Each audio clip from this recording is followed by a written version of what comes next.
Maggie Eaves, are you there?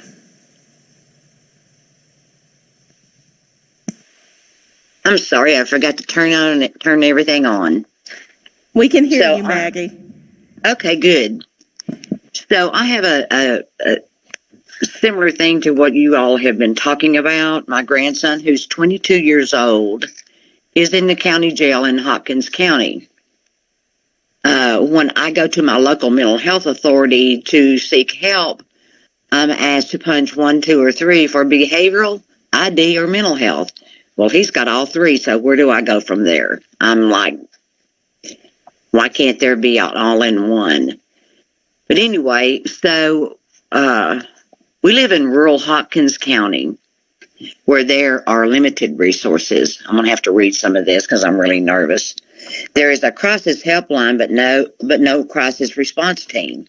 So we must rely on the sheriff's department when we are faced with a mental health crisis, or as is commonly referred to as an autistic meltdown.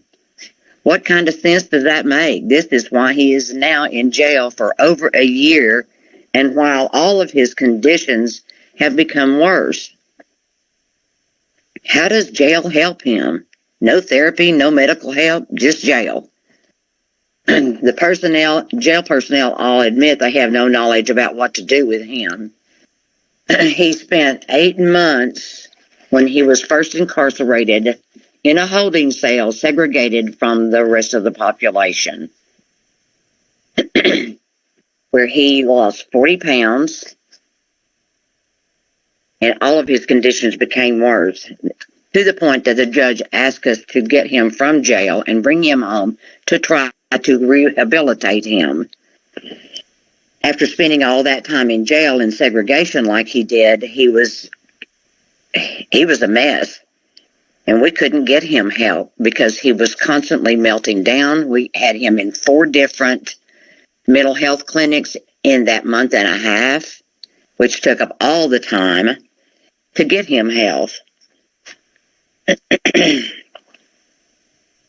So the last time he had a meltdown, he was wanting to harm himself, so we ended up having to call the sheriff's department out here. They arrested him again and took him back to jail. This time they put him in general population, where he is not doing well at all.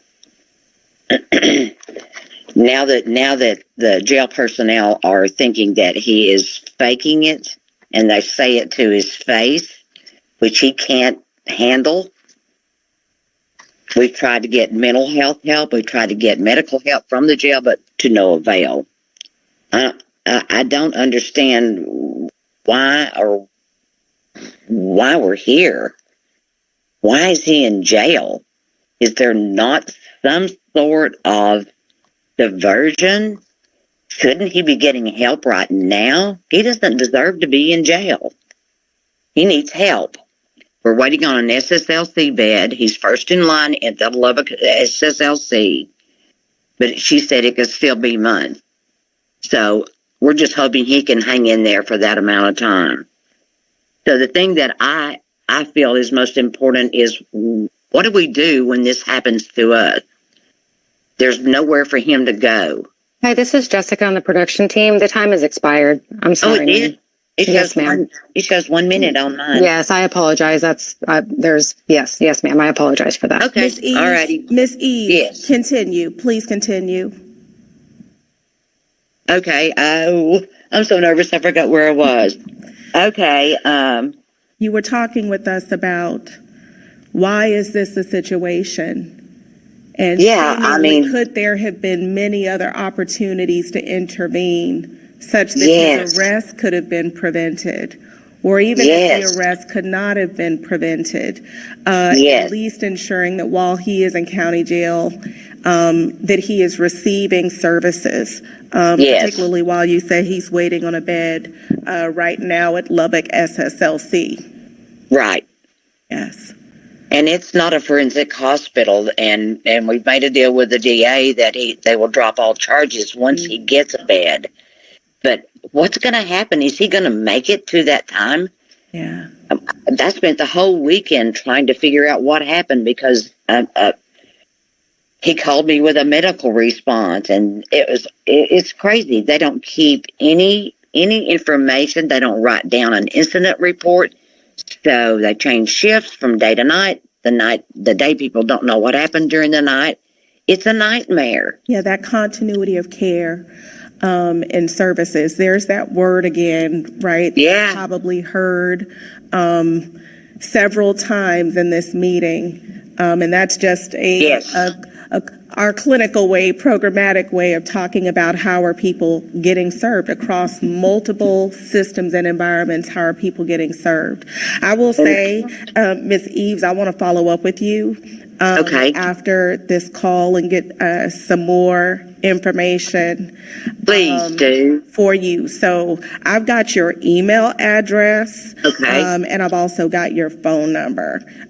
So Awesome. look for a call from me at some Awesome. point before this day, before 5 o'clock. Okay. You will hear from me, Courtney Harvey. Do it. I'm the one speaking. Courtney. Okay, Courtney. Okay. I'll be watching for you. Thank you for being here with us today, Ms. And thank you for Eaves. all your help. Y'all are doing a good job. I just need you to do a little bit more Yeah. in one area. Yes. Yeah. Perfectly understandable. We appreciate your vulnerability and finding your way to be here with us today to share your story with us. It keeps the people at the forefront of our minds. This is why we do this work, to avoid Yes, these ma'am. kinds of circumstances. So we thank you for being here with us today. I appreciate any help you can give me.